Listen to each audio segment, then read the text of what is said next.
I think we've been told we're sinful and our bodies are wrong and they're just breaking down on us. And I couldn't think that's further from the truth. Our bodies actually are screaming for help because we live in such a toxic society. Your body is not toxic. Society's making it that way. If you can look that the body's never wrong, then wow, you can have a whole new lens to look from and then say, okay, what is in the body's way of working in homeostasis or normalcy here? Is it a pathogen? Is it a toxin? Is it continued childhood stress or trauma as an adult? From that lens, we can see maybe how doctors can start to look at things differently.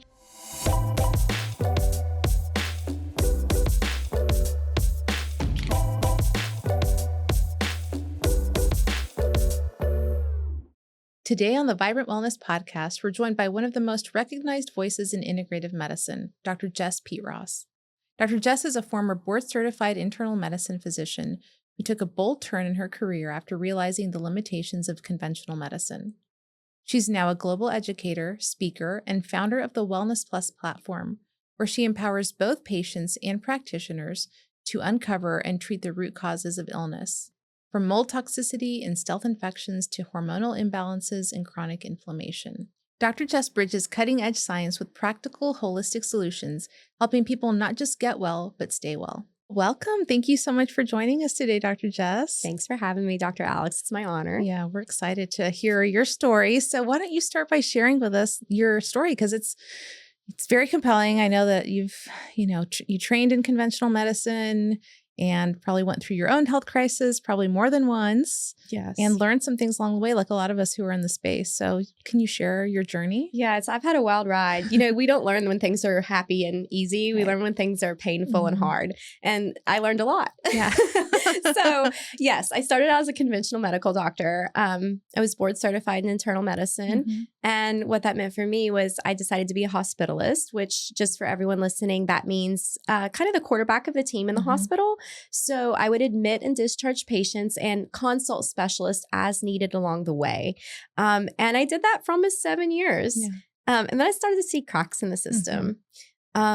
I was really burnt out. I also was in fight or fight or sympathetic overdrive. But at the time, I wasn't educated or aware enough of my body to realize what was happening. Right. I just knew I was irritated and irritable and had a short fuse, right? And the cracks in the system that showed for me were things like I would go down the cafeteria and they would have like Cheetos for sale and Coke and Pepsi.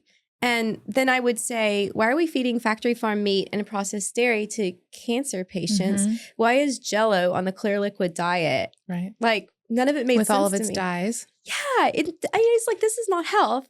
And then as a hospitalist, I was responsible for discharging patients, oftentimes on 30 or 40 medications. Yeah. And I just started to see that wasn't proper health.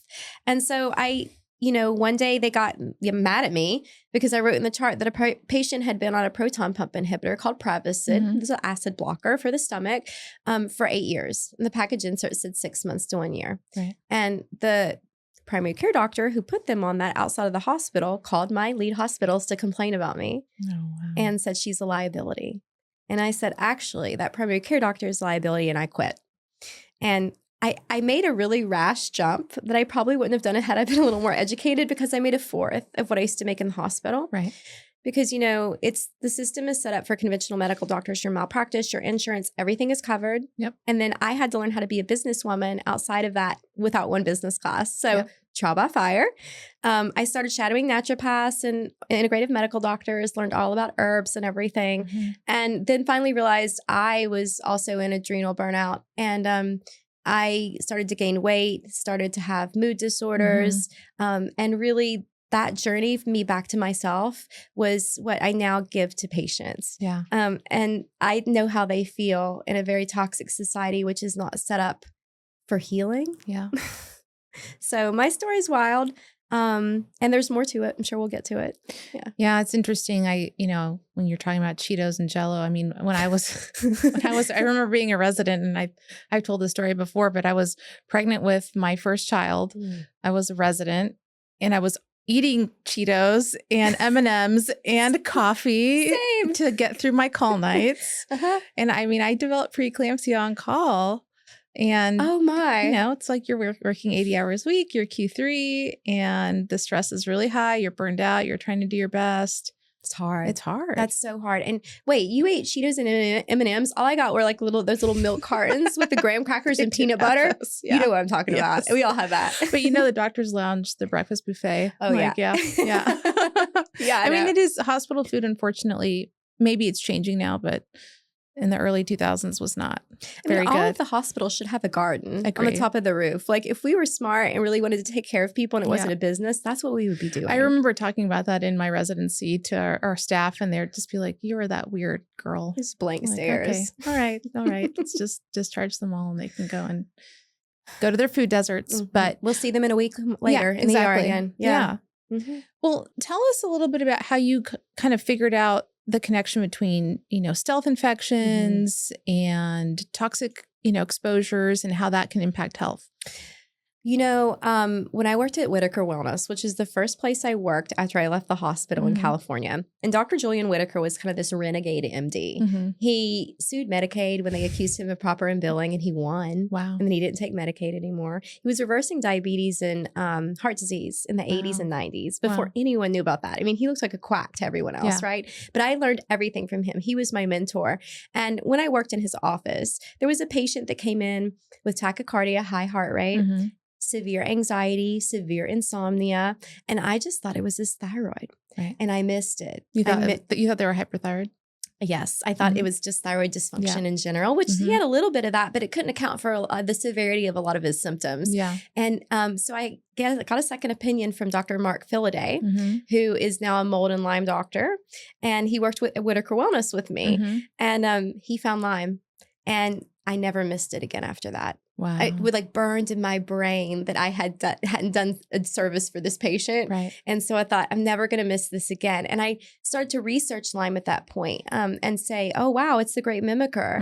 It can do a number of different things. Yeah. It can present a number of different ways. And there are these labels and titles that we give people with autoimmunity and other things that are actually Lyme disease. Yeah. And so that kind of ripped the blinders off my eyes and made me realize that some of these ICD-10, 11 codes that we have are actually not root cause. There's something deeper. Right. And so I thank God that I actually missed, the patient's okay, but I actually missed something because it taught me.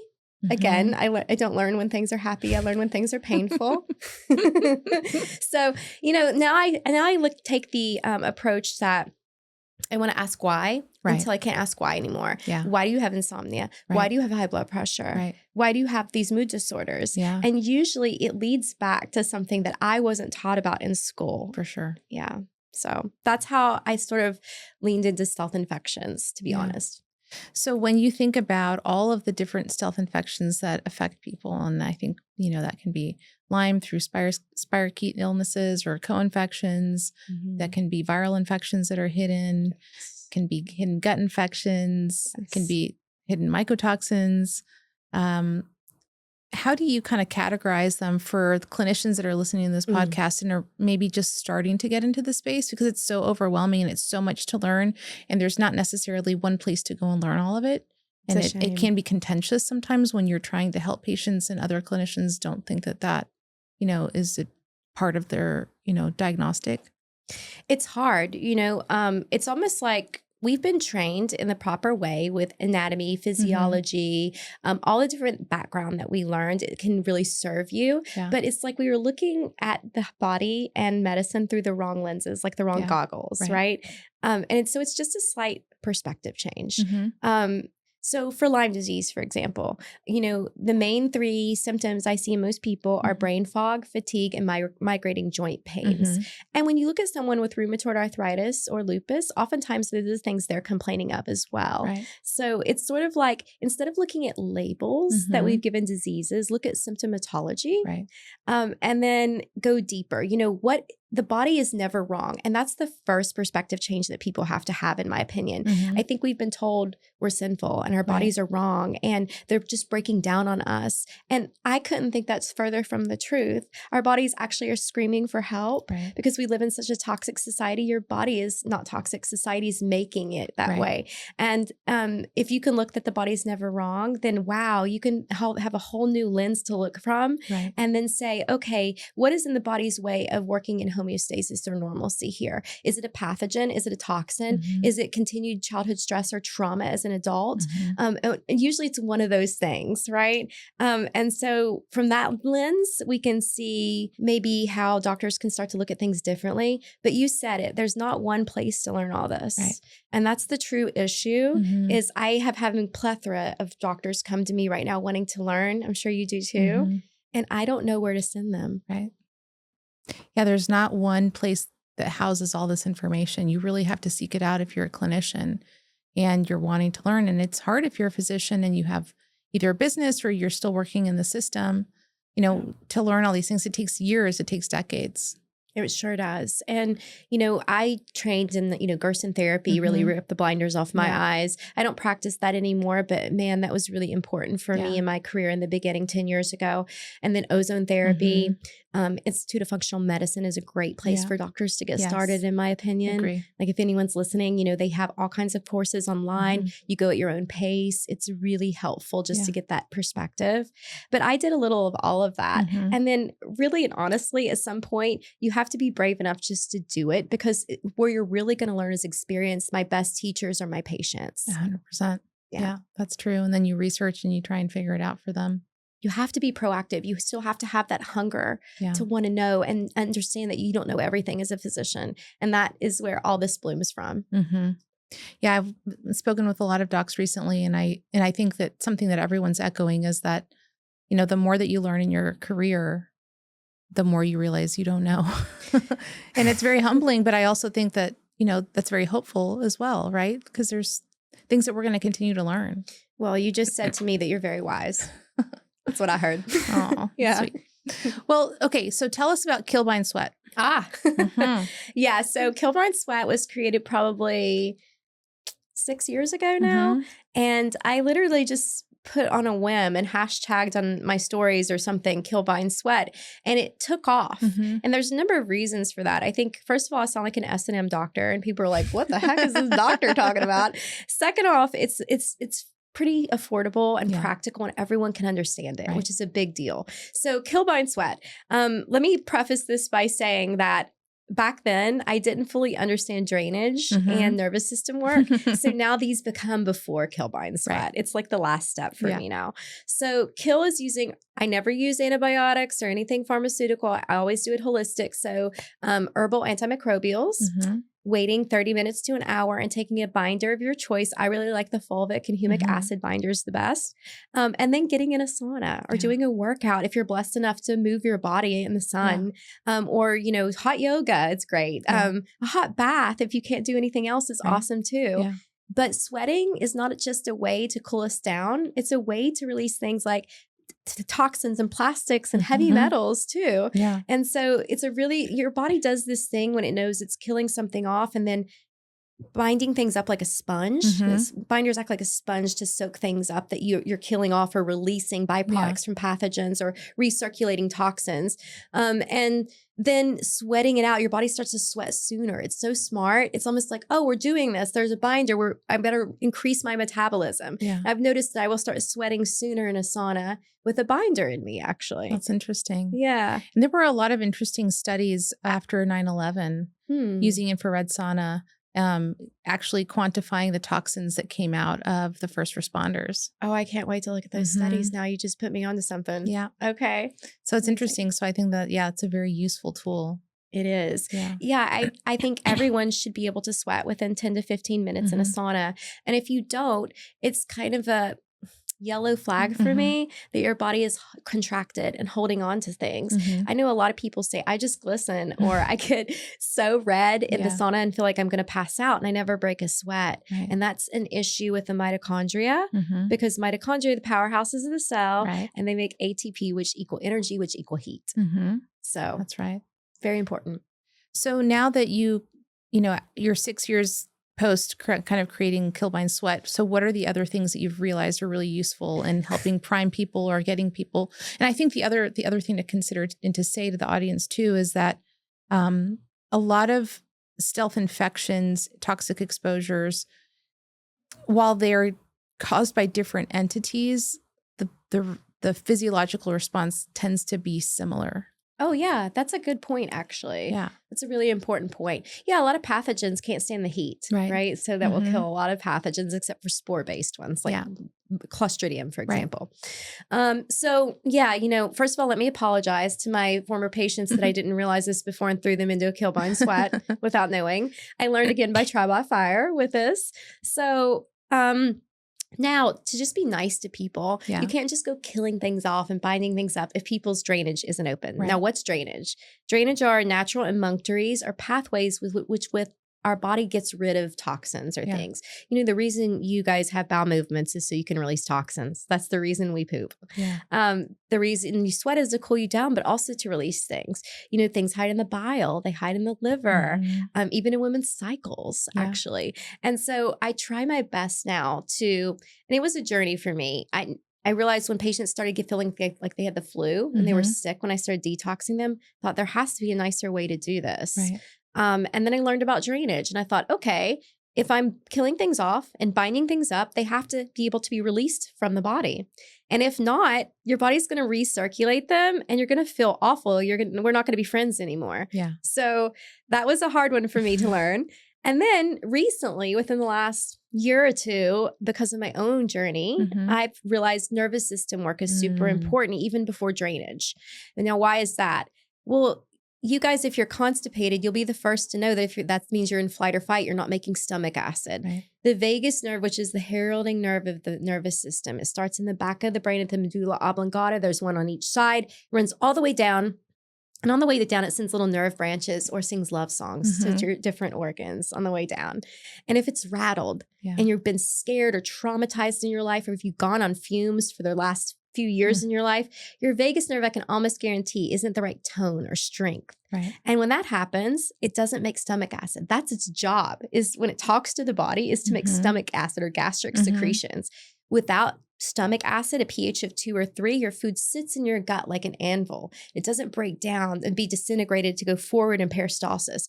So it contracts. The body contracts when it doesn't feel safe. And then you're constipated, you don't sweat properly, your liver and bile stagnate, and stagnation equals disease. And so it's so important for a body to feel safe. That's one of my questions I ask people. You feel safe in your body, mind, and environment. You can't heal a body you don't feel safe in. Good luck. So I have to make them feel safe first. And then guess what? They start having bowel movements. They start sweating. And then their drainage opens up. And it's like, wow, this is what healing looks like. This is what a body in homeostasis looks like.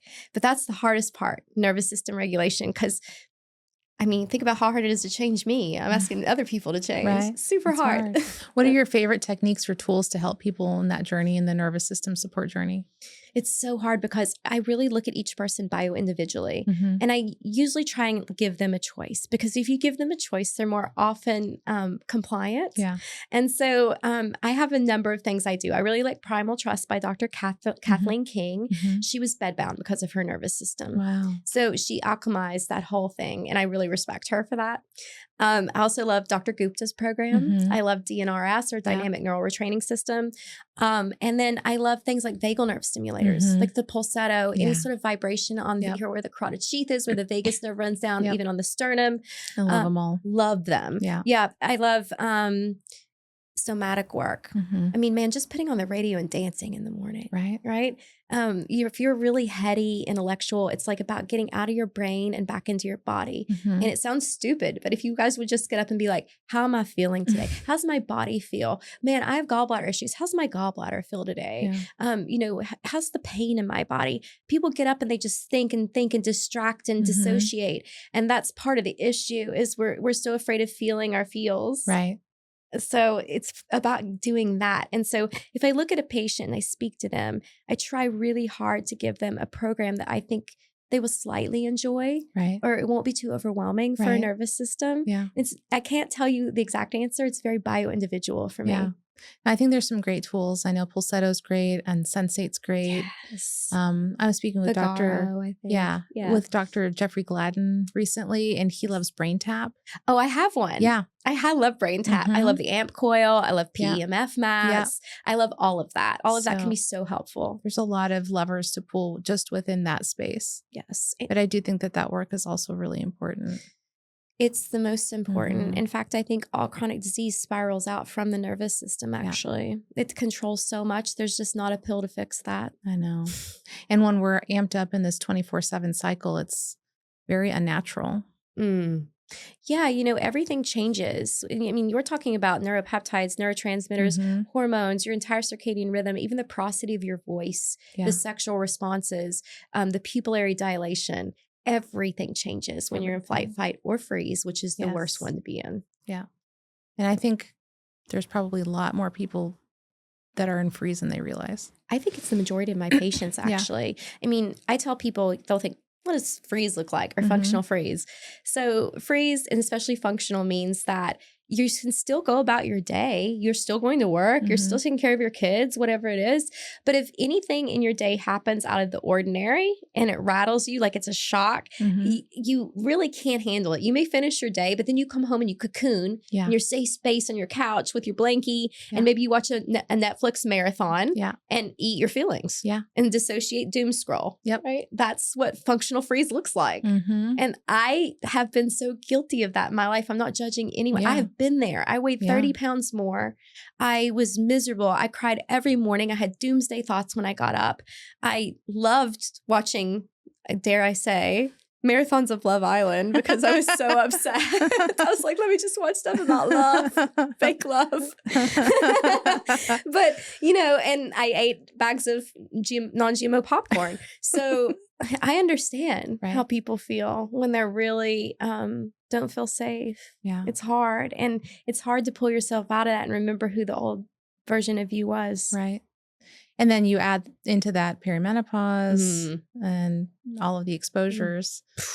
It's just a lot. It's really kind of a perfect storm. What I see with people, there's something really emotionally traumatic happen, and then they're going through perimenopause. And it's so hard for doctors to diagnose what's happening with women with that. They all get put on antidepressants. Right. And it's really just hormonal changes. I needed me some bioidentical hormones too. Let's be real. Yeah. Yeah. So. All right. So let's talk about parasites. Oh yeah. Because I think that it's an interesting topic. A lot of people wonder if they have parasitic infections. So tell us a little bit about what you've seen in your practice over the years. Sometimes there's amazing gut testing available. Sometimes they'll pick up helminths, sometimes they won't. When do you know that you don't have a parasite, or should we all do parasite cleanses? Should everyone be cleansing around the full moon? All these trends. Just could you talk on that a little bit? Absolutely. So I really owe a lot of my knowledge of parasites to chiropractors. And I just want to take a minute as a medical doctor to thank chiropractors and naturopathic doctors, because they're really the ones doing the work. And I think the medical doctors are going to have to come back and apologize. I do. Because some of my best friends are chiropractors because they taught me. So Dr. Todd Watts, who owns Cellcore Biosciences there for a while, really taught me about drainage. And he himself had parasites. He had strongyloides, which is a big gun. Yeah. And it really knocked him out. And some of the herbs that he helped create and formulate helped him so much. And so when I came on board, this was such a foreign thing to us as medical doctors, as you know, like no one teaches us about mold or parasites. No. Like they tell you parasites are in third world countries. We never get them. Right. Guess what? Parasites don't know about borders. Imagine that. So sorry, we don't have the best food in the country or in the world anymore. Yeah. Our food system is tainted. And then people's immune systems are so suppressed. To think that we can't catch this is ridiculous. We're eating sushi every day. So I learned from chiropractors about parasites. And I really think that a lot of these herbs have crossover. They're not just for parasites, they're for yeast and bacteria too. Right. So when I give someone a parasite cleanse, it's not really just strictly parasites, right? And I do think that our indigenous relatives cleansed at least twice a year, and they knew. But let me back up just a minute and say, I don't think parasites are root cause. I think the terrain of the body is root cause. And that means The germ is nothing, the milieu is everything. So if you guys are full of toxins and trauma, you're going to attract parasites for digestion of heavy metals, which we see in the animal studies, right? And in some of the fish studies, they have 6 times the amount of heavy metals in cestodes or parasites than what they thought the fish could hold alone. Wow. So there is something to having parasites that are there for cleanup because we are part of the ecosystem. Right. So I'm not blaming the parasite necessarily, but I will say, parasites produce byproducts like ammonia. If you're overrun by parasites because you have toxins and trauma, you're not going to feel good. Yeah. So they can be a problem that way.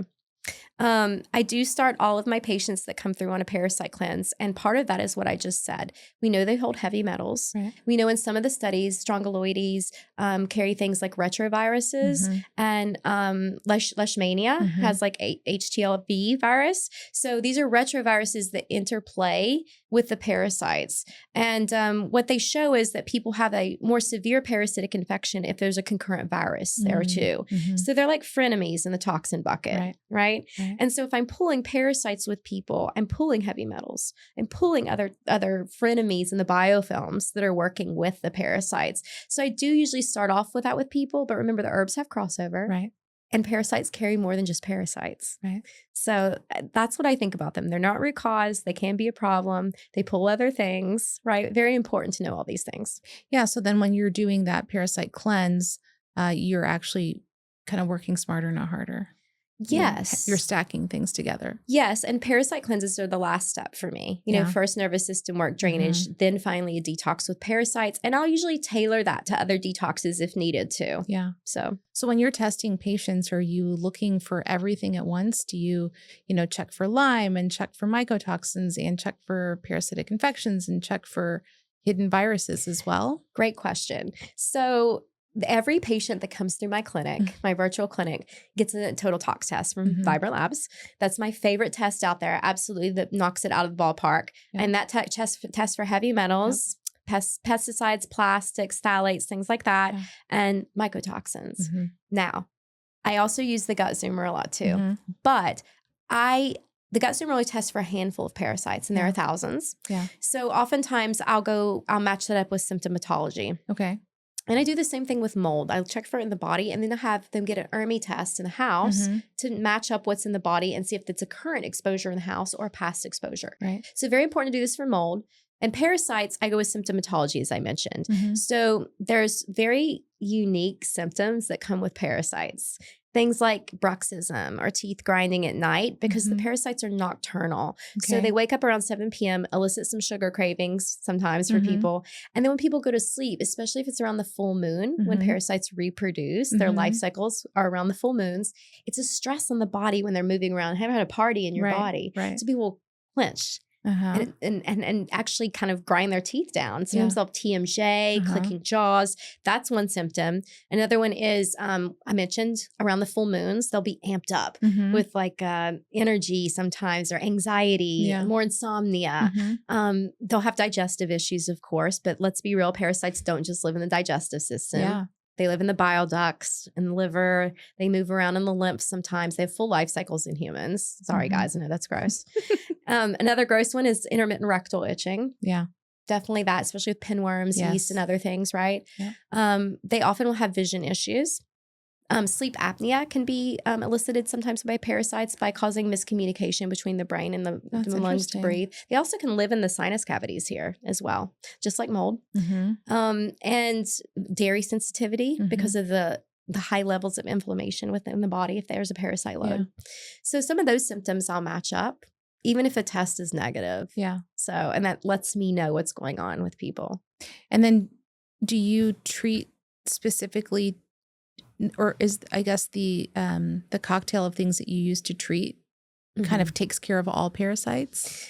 Good question again. I know a lot of people do the ivermectin, fenbendazole, medbendazole type of path. I don't. I actually like herbs a little bit better. I think they have a more broad spectrum, if you will. Yeah. So I really love wormwood. I really love black walnut hull if people are allergic to nuts.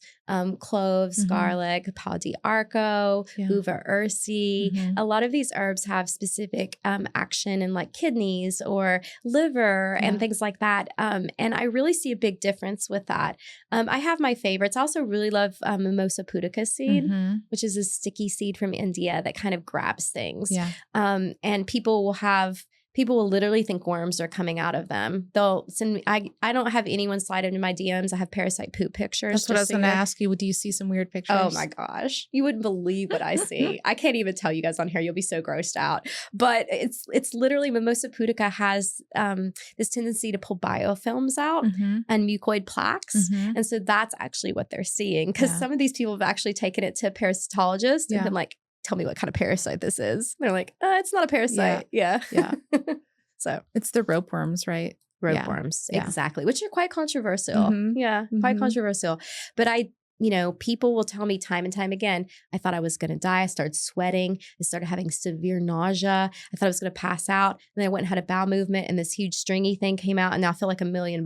Wow. So, I hear it more than once. So people aren't wrong.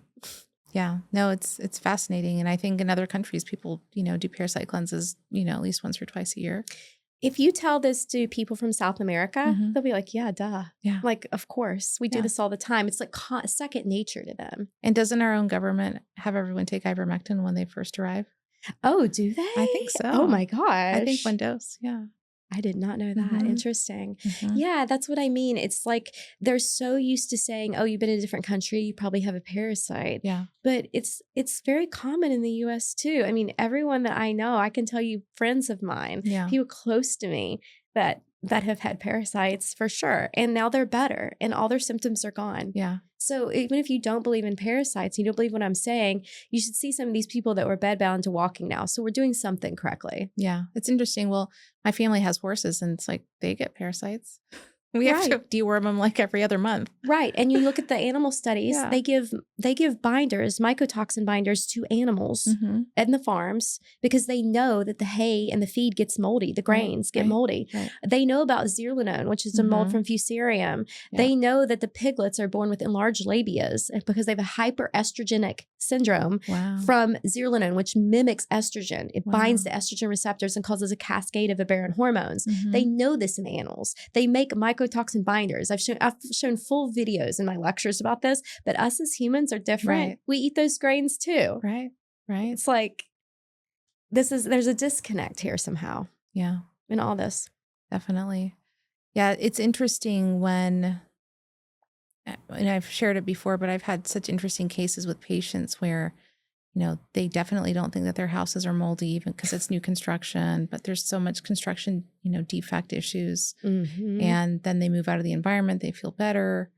A lot of these very scary issues that they're dealing with improve. And that's even before binding and, supporting detox. It's just, I think it's such a silent epidemic. It's the way we're building homes and the building materials we're using for people. I mean, it's a joke the way we build homes compared to, I just got back from Turkey and Europe and just looking at these old buildings and how we build them now, like matchsticks that just blow over and particle boards and drywall, which once it gets wet, it's never dry. Actually, I don't know why they named it drywall. and so it's really, that is the problem. And then you're right. Like, even the most resilient of constitutions or body habitus is going to get sick in a really moldy house over time.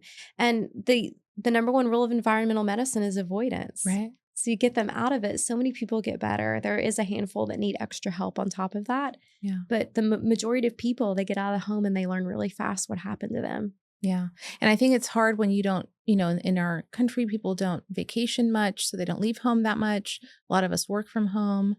So if you're always in that environment, you won't know better. And if you don't get away for more than like 2 or 3 days, it's hard to know that, do you feel better? If you get away for 10 days, 2 weeks, 3 weeks, you feel significantly better, then that can be, a bit of a maybe yellow flag. Because I guess stress could also play a role, but Exactly. Well, that's the thing. It's like, what came first, the chicken or the egg? Because I see people, mold and nervous system dysregulation or flight or fight go hand in hand. In fact, I think mold is the second highest cause of nervous system dysregulation for people, whether it started it or the nervous system attracted the mold or whatever happened.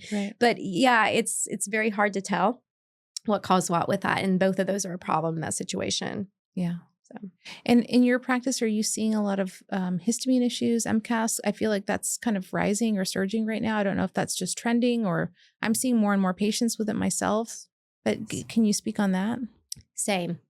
And I think it's due to COVID. Because COVID really kicks histamine issues up. Yeah. And histamine, just for people out there listening, is the noxious substance released from mast cells in the body, which are kind of first offender cells. They go and say, hey, there's a problem here, wave the white flag, and then they degranulate or erupt and release something like chymotrypsin, histamine, things that really cause swelling and pain and itchiness and rashes and all the things.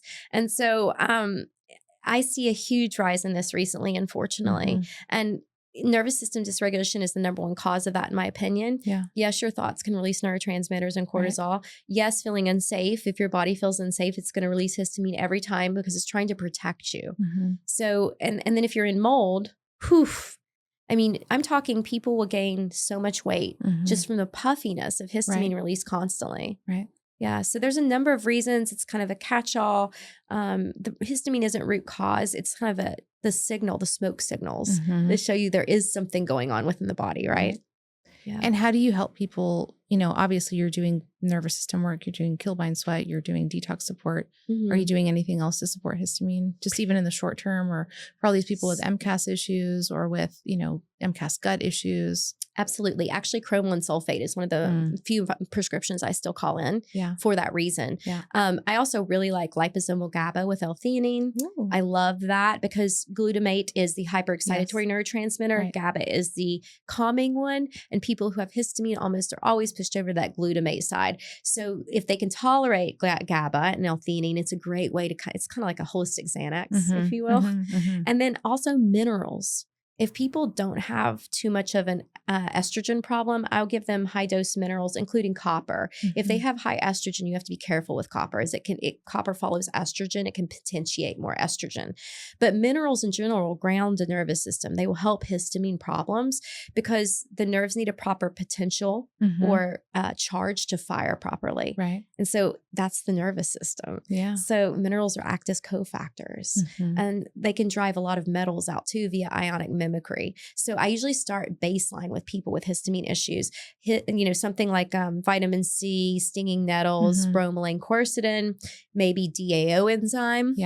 Which is a very benign thing to try. I don't think you have to test this if someone has a naturally low DAO enzyme, which breaks down histamine. And if you don't have that, guess what? More histamine out in the system. So DAO, some herbs, high dose minerals, GABA, if people can tolerate it. And then nervous system work in general will really help histamine. And just for people out there listening, bloating, eczema, brain fog, anxiety, loose stools, all of this can be histamine problems. And then that can also play a role with like perimenopause symptoms, estrogen dominance symptoms. Because histamine and estrogen bind to the same receptors and exacerbate each other. That's why women have period flus. So do you also use a lot of calcium D-glucarate to help women with, kind of imbalanced estrogen issues? Absolutely. I love calcium D-glucarate. It is bomb. I also love TUDCA. So I formulated a TUDCA supplement that's probably my favorite one. It's a little bit of a liver and a bile cleanse, but super important to help the enterohepatic system and the reabsorption of estrogen. Right? I think that, if there's any clinicians or physicians watching who are just learning, it really can feel like a lot. There's so much interplay. There's so much overlap. And I think that it's worth learning. It is. But it can feel overwhelming, and it's easy to just stay siloed because that probably is a clearer path. It's so much fun though. If you're out there and you're stuck in the system and you're like, man, my job is miserable. It's tugging at my heartstrings to go every day. I really know what they feel like. It was hard for me to leave the hospital, but I couldn't stay any longer. but it's overwhelming, but man, is it rewarding to actually like help your patients and get them off of medicine. It just feels so good to be able to do that. It is. Yeah. And patients want that more and more, which is amazing. I know. It makes me so happy, honestly. The landscape has changed a lot in the last 10, 15 years. It's beautiful. It's beautiful. People care. Yeah. They want to know how to feel their best self. They want to get off their drugs and their medications. I mean, I feel like it's heaven. I love it. Yeah.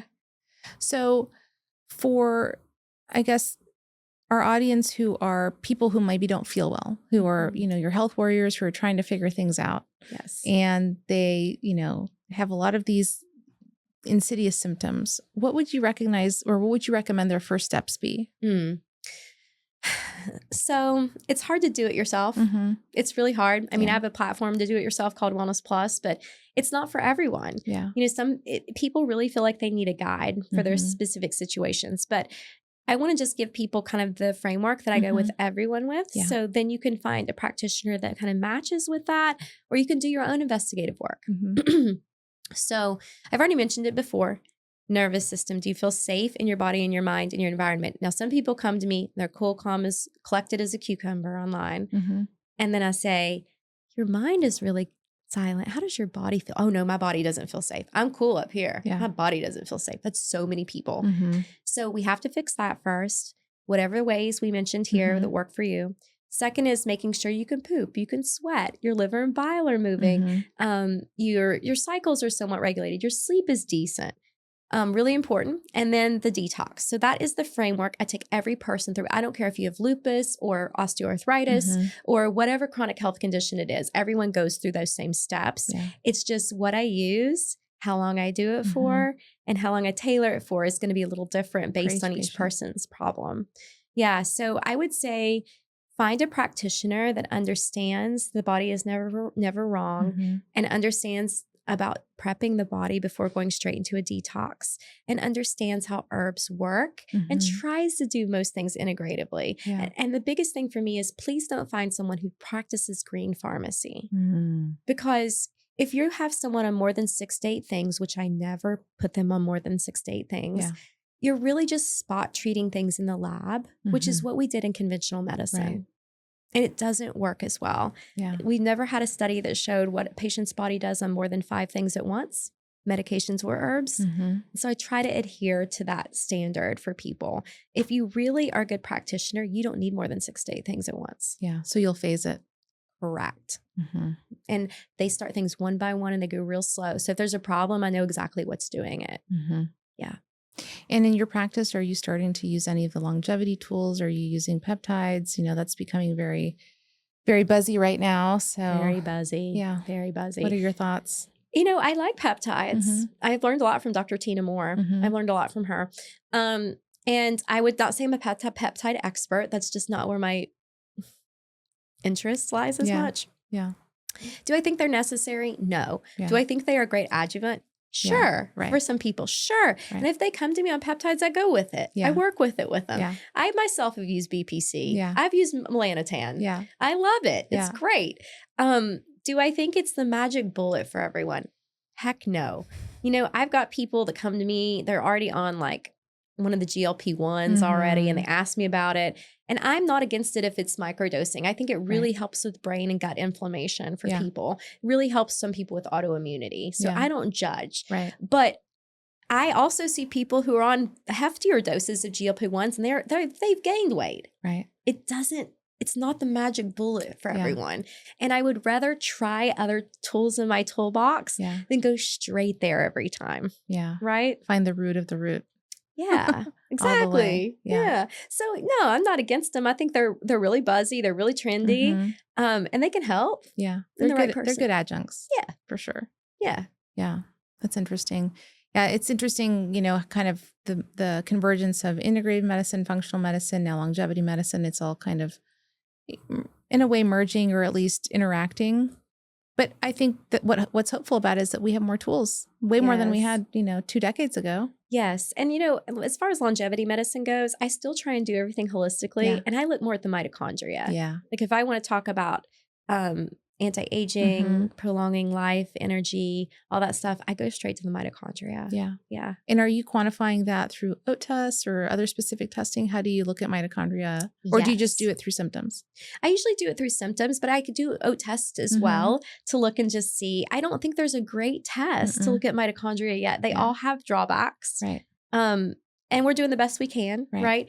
There is a test called the Me Screen coming out with Dr. Himmel Patel. It works with Dr. Joe Dispenza. Yeah. And I've done it. And it looks at, I think it's cytochrome 1 and 4 on the electron transport chain. And then there's another one coming out pretty soon, which uses a flavonoid that's having really great results. It's Elegatin. I don't know if I'm saying that right. Probably not. It's EGCG from green tea, but this is much stronger. And it's a company called Mitochondrial that's coming out. It's like a 3-month supply, and they're having like muscular dystrophy patients walking again. They're like reversing diabetes in 90 days. Like it's insane. And so there are tests coming out that are very close to being for the public that I'm super excited about. You can see me, I'm like, but aren't quite there yet. So there's a lot of stuff coming for mitochondria, which people are probably like, what the heck is a mitochondria? So it's also becoming a more popular topic. I mean, it is kind of the essence of everything. Yeah. It's a catch-all for all disease because they're in every single cell but red blood cells. And they produce energy, which runs all the processes in your body. And diabetes, neurodegenerative conditions, the root cause is mitochondrial dysfunction. Yeah.